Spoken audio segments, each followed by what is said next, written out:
Bonjour à tous, aujourd'hui on va parler de ce qui constitue la bizarrerie fondatrice de la mécanique quantique.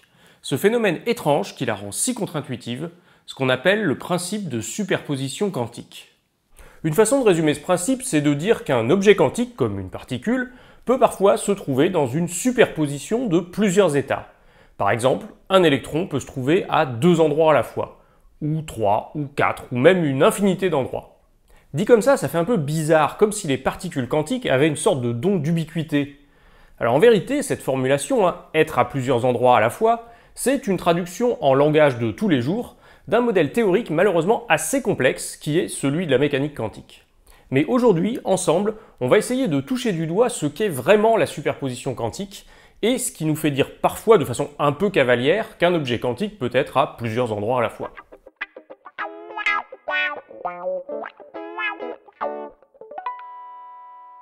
Avant de parler de physique quantique, je voudrais commencer par revenir sur la physique normale, non quantique. Celle qu'on apprend au lycée et qu'on appelle la mécanique classique. En mécanique classique, quand on étudie le mouvement des objets, on leur attribue en général une position bien définie dans l'espace. Alors évidemment, cette façon de faire n'est jamais rigoureusement exacte, puisque les objets ont toujours une certaine taille, et donc ne se trouvent pas en un seul point de l'espace. Mais soit on les traite comme des objets ponctuels, ce qu'on ferait avec une particule par exemple, soit, ce qui revient au même, on va s'intéresser seulement à la position de leur centre de gravité, ce qu'on fait avec une planète ou un boulet de canon quand on calcule leur mouvement. Prenons un exemple concret. Imaginons que j'ai une balle de tennis, que sa position soit ici à 2 mètres du sol, appelons cette position X, et que la balle ne soit soumise qu'à la gravité, au champ de pesanteur. Est-ce que vous pouvez me prédire quelle va être sa trajectoire au cours du temps ? Je vous laisse réfléchir. Alors si vous pensez que oui, vous pouvez prédire sa trajectoire et la tracer, eh bien vous vous trompez. Parce que là, comme ça, on ne peut pas prédire cette trajectoire. Et pourquoi ? Eh bien parce que l'évolution de la balle de tennis va dépendre non seulement de sa position de départ, mais aussi de sa vitesse initiale. Si la vitesse de départ est nulle, la balle va tomber verticalement. Mais suivant la valeur de cette vitesse, elle pourra avoir d'autres trajectoires. Par contre, si je vous avais donné dès le départ sa position x et sa vitesse v, alors là, oui, vous auriez pu calculer complètement sa trajectoire en appliquant les bonnes équations. Une autre façon de le dire, c'est que la donnée de la position x et de la vitesse v sont nécessaires pour décrire complètement l'état de la balle de tennis. Alors bien sûr, on doit aussi spécifier d'autres caractéristiques, comme par exemple sa masse, mais parmi les choses qui sont susceptibles d'évoluer avec le temps, connaître la position et la vitesse, c'est tout ce dont on a besoin pour décrire son état à un instant t et calculer son évolution. Maintenant, quand on fait une expérience de ce genre sur un objet, on peut s'intéresser certes à sa position et à sa vitesse, mais aussi éventuellement à d'autres quantités. Par exemple, son énergie cinétique, son énergie potentielle ou bien son moment cinétique. Mais toutes ces quantités-là s'expriment en fonction de la position et la vitesse. Par exemple, l'énergie cinétique, c'est 1/2 de m fois v carré. Le moment cinétique, c'est x vectoriel v, etc. Alors, je vous écris des formules là, mais elles ne sont pas vraiment très importantes ici.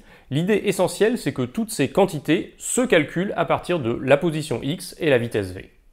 Ces quantités, on les appelle des observables. Elles dépendent de l'état de l'objet, elles évoluent au cours du temps, et ce sont des choses qu'on peut vouloir mesurer. Et quand on les mesure dans une expérience, on ne trouve pas forcément la valeur exacte, mais avec un appareil de mesure suffisamment bon, on peut les connaître avec une certaine précision. Alors résumons. En mécanique classique, quand on a un objet ponctuel, on peut décrire son état à un instant t en donnant sa position et sa vitesse, et cet état nous permet de faire deux choses. D'une part, calculer l'évolution de l'objet au cours du temps, et d'autre part, calculer des observables, des fonctions de l'état, qui représentent des trucs mesurables. Alors à ce stade, vous vous demandez pourquoi je mets autant de formalisme pour raconter des choses assez connues. Eh bien parce que maintenant, ça va me permettre de montrer en quoi la mécanique quantique est différente. Mais avant de plonger dans le monde quantique, je voudrais partir de quelque chose d'encore plus simple qu'une balle de tennis. Je vous ai présenté ici le cas de mécanique classique le plus fréquent, le plus naturel, celui d'un objet dont l'état est décrit par une position et une vitesse. Alors c'est simple, mais quand on y réfléchit, vu qu'il y a une infinité de vitesses et de positions possibles dans l'espace, ça fait déjà une infinité d'états possibles. Alors, on va donc temporairement regarder un cas encore plus simple. Ce qu'on appelle un système à 2 états. Un système à 2 états, c'est quelque chose qui, comme son nom l'indique, n'a que 2 états possibles, pas une infinité, 2. Alors par exemple, un interrupteur est ouvert ou fermé. Un bit en électronique vaut 0 ou 1, etc. Et il se trouve qu'il existe un système à deux états qu'on utilise souvent dans des expériences de physique, c'est la polarisation des photons. Un photon, c'est une particule de lumière. Comme toutes les particules quand on fait de la physique classique, on a envie de décrire son état en lui attribuant une position et une vitesse. Mais on va oublier ces deux caractéristiques et on va se concentrer sur une troisième caractéristique importante pour un photon, ce qu'on appelle donc sa polarisation. La polarisation de la lumière, c'est ce qui fait qu'avec des filtres dits polariseurs, on peut atténuer certaines lumières venant du ciel ou bien de reflets dans l'eau. On utilise ça pour faire des lunettes de soleil ou bien en photographie. En physique classique, un photon ne peut avoir que deux polarisations. On les appelle par convention la polarisation droite et la polarisation gauche. Mais ça n'a pas vraiment de rapport direct avec nos notions de droite et gauche. Et c'est la polarisation d'un photon qui détermine si le photon va passer ou pas au travers d'un filtre polariseur donné. Si vous avez un filtre gauche, il laissera passer les photons de polarisation gauche, mais pas ceux de polarisation droite, et puis réciproquement. Ce principe, c'est ce qui fait qu'on peut utiliser un filtre pour réduire certains reflets, mais également il permet d'utiliser un filtre comme un appareil de mesure de la polarisation. Le principe est simple, s'il arrive un photon dont vous ne connaissez pas la polarisation, vous mettez un filtre donné, par exemple gauche, et suivant si le photon traverse ou au contraire est absorbé, vous pouvez connaître quel était l'état de sa polarisation. En résumé, un photon, si on oublie les notions de position et de vitesse, en mécanique classique, on va le décrire comme un système à deux états. Il est soit polarisation droite, soit polarisation gauche. C'est tout. Et en plus, ça se mesure. C'est super simple. Et bien maintenant, passons en mécanique quantique. Imaginons que vous ayez un appareil à fabriquer des photons, avec dessus des réglages compliqués que vous ne comprenez pas forcément très bien. La seule chose que vous garantit le constructeur de la machine, c'est que pour un réglage donné, les photons qui vont sortir de la machine seront tous absolument et rigoureusement identiques. Alors très bien, vous choisissez un réglage, vous prenez un filtre, par exemple un filtre gauche, et vous le mettez sur la trajectoire pour mesurer la polarisation des photons qui sortent de la machine. Et là, par exemple, vous constatez que les photons traversent tous le filtre. Ils ont donc a priori une polarisation gauche. Très bien, vous changez les réglages et vous recommencez l'expérience. Et là, avec ce nouveau réglage, eh bien, disons, les photons sont tous absorbés par le filtre, ce qui indique qu'ils ont une polarisation droite. Super. Et puis imaginons que vous testiez un nouveau réglage et que cette fois, vous observiez que la moitié des photons sont absorbés, tandis que l'autre moitié traverse le filtre. Comme si la moitié des photons avait une polarisation droite et l'autre moitié une polarisation gauche. Alors c'est bizarre, parce que le constructeur de la machine à fabriquer des photons vous a bien garanti que pour un réglage donné, ils étaient tous absolument identiques. Comment c'est possible qu'ils n'aient pas la même polarisation? Eh bien la réponse, c'est qu'ils sont effectivement tous identiques, tous dans le même état, mais qu'ils n'ont pas de polarisation bien définie. Ils sont dans un état auquel on ne peut pas associer une valeur de polarisation. Et c'est ça l'idée au cœur de la mécanique quantique. Les objets quantiques peuvent être dans un état pour lequel certaines observables, ici la polarisation, n'ont pas de valeur bien déterminée. Et notez que ça contraste complètement avec ce qu'on a en physique classique. En physique classique, un objet a une position, une vitesse, une énergie, etc. On ne les connaît pas forcément, on ne les mesure pas forcément bien, mais ils existent intrinsèquement. Ce sont des propriétés bien définies des objets classiques. Eh bien, en mécanique quantique, ça ne marche plus forcément. Les photons qui sortent de ma machine ne sont pas ici dans un état auquel on peut associer une polarisation bien définie. En quelque sorte, on ne peut pas dire qu'ils aient une polarisation. Ce qui est bizarre, c'est que même s'ils n'ont pas de polarisation bien déterminée, quand je mesure cette polarisation avec mon appareil à filtre, j'obtiens pas comme réponse indéfinie ou indéterminée. J'obtiens toujours un résultat, droite ou gauche, mais pas toujours le même suivant les photons. Mes photons sont tous absolument dans le même état, et pourtant quand je mesure leur polarisation, j'obtiens différentes réponses. Ce qui se passe, c'est que pour chaque photon pris individuellement, la réponse que j'obtiens est le fruit du hasard. Et suivant le réglage de ma machine, c'est-à-dire suivant l'état qui est commun à tous mes photons, les proportions des deux réponses peuvent varier. Avec un certain réglage, donc un certain état pour les photons qui sortent, je peux avoir 50% de gauche et 50% de droite. Mais avec un autre réglage, je peux avoir 80% et 20% ou encore 5% et 95%. En fait, toutes les proportions sont possibles, y compris le cas un peu spécial que j'avais au début, où j'ai 100% de gauche ou 100% de droite. Ces deux cas particuliers sont les seuls auxquels je puisse effectivement attribuer une valeur de polarisation bien définie. Mais dans tous les autres cas, eh bien, il n'y a pas de valeur intrinsèquement bien définie. On parle d'états superposés de polarisation, et le résultat d'une mesure va dépendre de façon fondamentale du hasard. Alors à ce stade, il peut être tentant de penser qu'on fait une erreur d'interprétation. Je vous affirme que les photons qui sortent de la machine sont tous absolument dans le même état, mais peut-être que je me trompe, qu'il y a un truc qui m'échappe. Peut-être qu'en raison d'un phénomène physique encore inconnu, les photons sont en fait différents. Ils ont chacun une polarisation bien définie, qui sera juste révélée au moment de la mesure, et que le hasard n'aurait rien à faire dans le processus de mesure. Eh bien non, ça n'est pas le cas, ça n'est pas un effet d'ignorance. Je sais, c'est un peu dur à avaler, et d'ailleurs il y a beaucoup de gens qui comprennent mal la mécanique quantique pour cette raison. Mais ici, les photons sont vraiment tous dans le même état, et dans un état où la polarisation n'est pas définie. Pour ceux qui voudraient creuser ce point, ce qui nous assure de ça, ce sont notamment les phénomènes d'interférence quantique et d'intrication. Et pour vous convaincre, je vous renvoie à mes vidéos sur le sujet. Bref, en mécanique quantique, les objets quantiques sont toujours dans un certain état, mais à un état donné, on ne peut plus forcément attribuer des valeurs bien définies des différentes observables. Et si on essaye de faire une mesure d'une observable, on obtiendra bien une réponse, mais il y a une forme de hasard fondamental qui va en quelque sorte déterminer le résultat parmi les résultats possibles. Alors cette constatation, elle pose un petit problème. En mécanique classique, on a dit par exemple qu'un objet possède une position et une vitesse bien définies. Et on se sert de ces deux valeurs-là pour caractériser l'état. Un état, c'est la position et la vitesse. Si en mécanique quantique, les observables, par exemple la polarisation, n'ont plus de valeurs bien déterminées, comment est-ce qu'on va faire pour caractériser un état? Reprenons notre machine à photons. Imaginons que pour un certain réglage, on ait à la mesure 30% de gauche et 70% de droite. Pour définir l'état des photons, eh bien on va faire comme un cocktail, on va faire un mélange, une superposition. Les photons qui sortent ici sont dans l'état 30% de gauche et 70% de droite. Et encore une fois, ça ne veut pas dire que 30% des photons sont initialement dans la polarisation gauche et 70% dans la polarisation droite. Ils sont vraiment tous identiques dans cet état 30-70. Et ils ne deviennent différents que quand on effectue une mesure et que le hasard choisit gauche pour 30% d'entre eux et droite pour les 70% restants.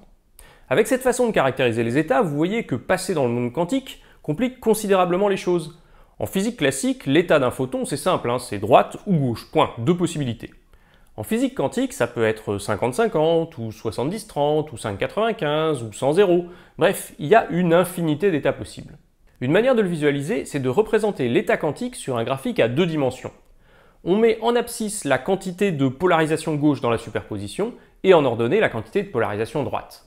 Et on aurait par exemple ici l'état 50-50, ici l'état 80-20, et ici deux états particuliers, 100-0, un état purement gauche, et 0-100, un état purement droite.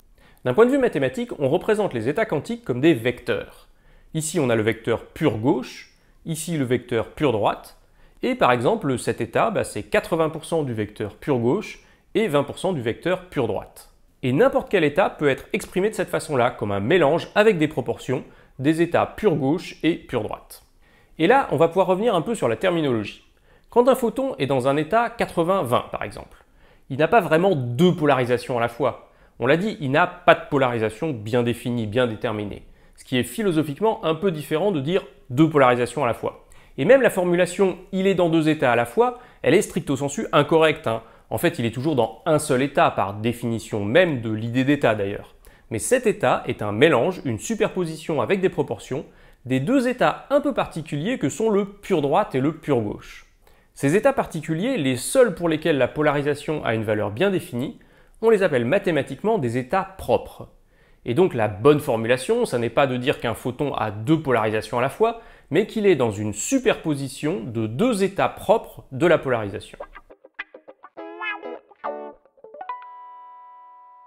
Bien, alors je vous ai raconté tout ça dans le cadre de la polarisation des photons, parce qu'au niveau classique, il n'y avait que deux états, donc ça simplifiait les choses. Mais revenons au cas plus standard qui nous intéresse, celui des objets qui se baladent dans l'espace et ont une position. Eh bien, en mécanique quantique, il se passe avec la position ce qu'on vient de voir avec la polarisation. Les objets peuvent très bien ne plus avoir de position bien définie. Alors comme pour la polarisation, il y a des situations particulières où ils peuvent être dans un état propre de la position, et là c'est le seul cas où on peut effectivement leur attribuer une position, mais de façon générale, un objet va être dans un état qui est une superposition de plusieurs états propres de la position. Par exemple, on peut imaginer une particule qui soit dans l'état superposé 30% de ici et 70% de là. Alors ça ne veut pas dire qu'elle est aux deux endroits à la fois, en tout cas pas dans le sens classique de ces termes. Ça veut dire que se demander quelle est sa position n'a pas vraiment de sens. Mais que si on essaye de mesurer cette position, eh bien la réponse qu'on aura, ce sera ici avec 30% de probabilité et là avec 70% de probabilité. Et là, je vais faire mon loup en remettant une couche. Encore une fois, ça n'est pas que la particule serait en fait dans l'une ou l'autre des positions et qu'on l'ignorerait tant qu'on n'a pas mesuré, hein. Non, c'est vraiment qu'elle est dans un état superposé. C'est vraiment une idée difficile à avaler et c'est pour ça que j'aime bien aussi cette formulation du langage courant qui dit « être à deux endroits à la fois ». Car ça insiste bien sur le fait que ça n'est pas un effet d'ignorance avec des probabilités, hein. C'est fondamentalement une superposition. Et évidemment, comme en physique classique, il y a une infinité de positions possibles pour un objet, eh bien quand on passe en physique quantique, il y a une infinité d'états propres de la position qu'on peut superposer. Comme pour la polarisation tout à l'heure, on peut représenter ça comme un vecteur. Mais comme il y a une infinité d'états propres, eh bien je vous laisse vous convaincre qu'il faudrait une infinité de dimensions pour ce vecteur. Alors c'est un petit peu difficile à visualiser, mais mathématiquement ça se fait très bien. Une autre façon de l'envisager, c'est de regarder en chaque position possible de l'espace la valeur qui indique la quantité de l'état propre associé, et de représenter ça par une fonction. Cette fonction reflète alors la probabilité qu'on a de trouver la particule à tel ou tel endroit si jamais on fait une mesure. Et c'est ça qu'on appelle la fonction d'onde en mécanique quantique. La fonction d'onde permet de représenter l'état d'un objet quantique et de façon générale, un objet quantique n'a donc pas de position bien définie. On peut la mesurer cette position et obtenir une réponse, mais avant la mesure, notre objet quantique n'a pas vraiment de position. Et c'est notamment ce qui se passe dans un atome quand on a un électron qui orbite autour du noyau. La fonction d'onde nous dit alors que cet électron n'a pas de position bien définie et qu'il est dans une superposition de tout un tas d'états propres qui correspondent à différentes positions situées autour du noyau. Mais ça n'est pas qu'on ne sait pas où est l'électron, c'est qu'il n'est nulle part en particulier. Voilà, j'espère que tout ça vous aura donné une meilleure vue du principe de superposition quantique et de comment il se relie à l'idée intuitive d'être à plusieurs endroits à la fois. Et voyez que tout repose sur l'idée, pas simple mathématiquement, de représenter l'état d'un objet quantique par quelque chose de beaucoup plus compliqué que l'état d'un objet classique, et pour lequel les observables n'ont plus forcément de valeur bien définie. Ce qui est quand même fortement perturbant. On peut faire un petit résumé de tout ça en refaisant la comparaison avec la physique classique. En physique classique, l'état d'un système, ce sont quelques variables bien définies, position, vitesse, éventuellement polarisation, etc. Alors qu'en physique quantique, c'est juste un vecteur bizarre dans un espace de dimension généralement infinie. En physique classique, les observables sont une fonction des variables d'état, et elles ont une valeur bien définie qu'on peut mesurer. En physique quantique, elles n'ont plus en général de valeur bien définie, et lors d'une mesure, les résultats dépendent de la manière dont on peut décomposer le vecteur d'état en états propres de l'observable. Et puis un dernier point pour compléter le tableau. Je vous ai dit au début qu'en physique classique, on pouvait prédire l'évolution d'un état au cours du temps en utilisant les bonnes équations, celles de Newton par exemple. Eh bien en physique quantique, on a la même chose. On peut calculer l'évolution d'un état au cours du temps, et l'équation qu'on utilise, c'est la fameuse équation de Schrödinger. Mais ce sera pour une prochaine fois. Merci d'avoir suivi cette vidéo, j'en ferai d'autres pour approfondir ces thèmes de physique quantique. En attendant, je vous renvoie à mes autres vidéos sur le sujet, et notamment celle sur l'expérience des fentes Young, la plus belle expérience de toute la physique, qui permet de mieux comprendre ces idées bizarres de superposition et d'interférence. Comme toujours, quelques précisions dans le billet de blog qui accompagne la vidéo. Facebook et Twitter, c'est pour les actus de la chaîne, abonnez-vous, la cloche, tout ça, et je vous dis à bientôt pour des nouvelles vidéos.